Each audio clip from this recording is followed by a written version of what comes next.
warahmatullahi wabarakatuh. Niki saat ini ngapunten ibu-ibu sampun mengganggu waktunya. Jadi saya akan sedikit sebenarnya bukan ceramah berbagi ilmu kali ibu-ibu ulang bukan ajine menggurui ibu-ibu sekalian. Langsung alhamdulillahirabbil alamin wa bihi nasta'inu ala umuri dunya waddin. Assalatu wassalamu ala asrofil anbiya'i wal mursalin sayyidina wa maulana Muhammadin wa ala alihi wa sahbihi wasallam ajmain. Pertama-tama marilah kita panjatkan puji syukur kehadirat Allah Subhanahu wa taala yang telah melimpahkan memberikan kita rahmat serta hidayahnya sehingga kita dapat berkumpul pada siang hari ini. Kedua kalinya salawat serta salam kita panjatkan kepada Nabi kita, Nabi Agung Muhammad SAW yang telah membawa kita dari zaman jahiliyah, zaman kebodohan menuju zaman yang terang benderang, yakni Adinul Islam.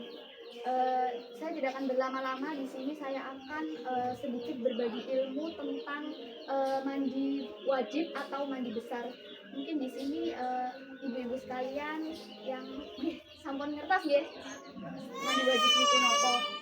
Sedikit pengertian dari mandi wajib atau mandi besar yaitu membersihkan seluruh tubuh dengan cara meratakan air ke seluruh tubuh dari ujung kepala sampai ujung kaki karena adanya suatu alasan yang mewajibkan untuk mandi dengan niat untuk menghilangkan hadas besar karena tunduk kepada Allah Subhanahu wa taala.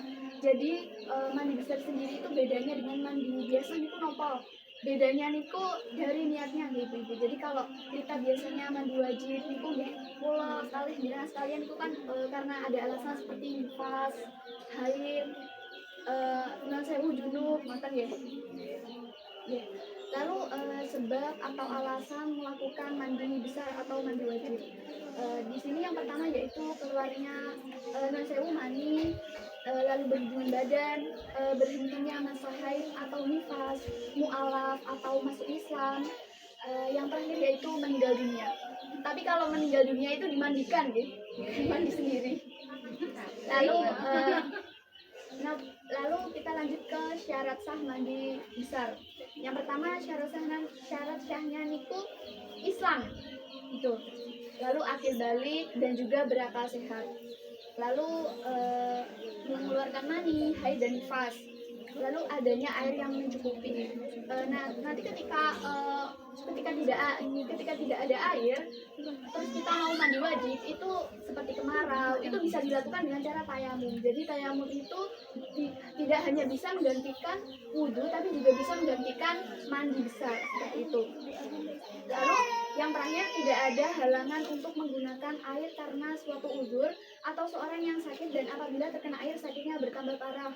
Sebagai contoh ketika mungkin ada seorang yang kecelakaan dan mungkin banyak perban atau banyak luka, itu jika terkena air maka lukanya akan bertambah parah, itu tidak apa-apa ibu-ibu, tidak usah mandi wajib, digantikan dengan tayamum seperti itu.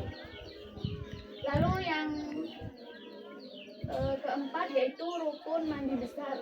Rukunnya niku hanya ada dua, yaitu niat lalu membasuh seluruh badan. Nah niatnya itu bermacam-macam ya, sesuai kebutuhan seperti mungkin haid nanti bisa memakai seperti nawaitul ghusla li rafil hadathil minal haidi. Nanti kalau untuk hadas besar bisa minal jinabati, jadi hanya diganti-ganti mawon.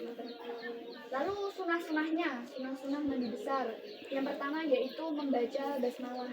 Jadi ini hanya sunnah jika dilakukan lebih baik. Jadi yang kedua itu mencuci kedua telapak tangan sebanyak 3 kali, membersihkan kemaluan. Yang keempat berwudu sebelum memulai mandi. Yang kelima mengguyur kepala sambil menyela-nyela rambut menggunakan air, jadi di sela-sela. Yang keenam yaitu membasuh anggota badan dengan mendahulukan bagian kanan. Seperti wudu itu kan juga disunahkan mendahulukan anggota badannya sebelah kanan, jadi kita menyiramnya itu didahulukan lebih baik sebelah kanan. Yang terakhir yaitu membersihkan anggota badan yang berlekuk dan berlubang seperti ini, seperti itu, terus ketiak itu di saku-saku gitu. Mungkin itu saja ibu-ibu yang bisa saya sampaikan. Mohon maaf apabila ada kesalahan atau kekurangan. Kiranya begitu. Wassalamualaikum warahmatullahi wabarakatuh. Waalaikumsalam.